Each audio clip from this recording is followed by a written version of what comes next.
Praise lord. దేవుని నామానికి మహిమ కలుగును గాక. నేటి వాగ్దానం ధ్యానించుకుందామండి.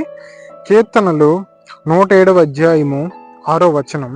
వారు కష్టకాలమందు యెహోవాకు మొరపెట్టిరి, ఆయన వారి ఆపదల్లో నుండి వారిని విడిపించును. చూడండి, మరి ఇక్కడ చూస్తే గనక ఎవరి కోసం చెప్పబడిందంటే, మరి ఇజ్రాయెల్ ప్రజలు ఐగుప్తు బానిసత్వం నుంచి విడిపింపబడినప్పుడు మోషే ద్వారా దేవుడు మరి చాలా గొప్ప అద్భుత కార్యాలు చేస్తాడండి. అయితే ఆ క్రమంలో మరి వారికి అనేకమైన కష్టాలు వచ్చాయి, వారికి అనేకమైన ఆపదలు వచ్చాయి. అయితే ఆ ఆపదల్లో, ఆ కష్టాల్లో వారు దేవునికి మొరపెట్టారండి. అయితే ఎన్ని మొరలైతే పెట్టారో మరి ఆ మొరలన్నిట్లో నుంచి కూడా, మరి ఆపదలన్నిట్లో నుంచి కూడా దేవుడు వారిని విడిపించాడండి.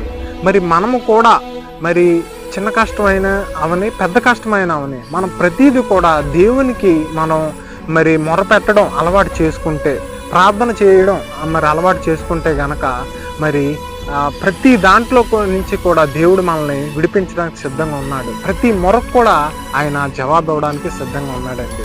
మరి ఈ విధంగా మన జీవితాన్ని మరి ప్రార్థన పూర్వకంగా మరి అలవాటు చేసుకున్నట్లయితే దేవుడు మరి మన జీవితంలో అనేకమైన కార్యాలు చేయడానికి సిద్ధంగా ఉన్నాడండి. ఈ యొక్క పరిశుద్ధమైన వాక్యం దేవుడు దీవించును గాక. ఆమేన్.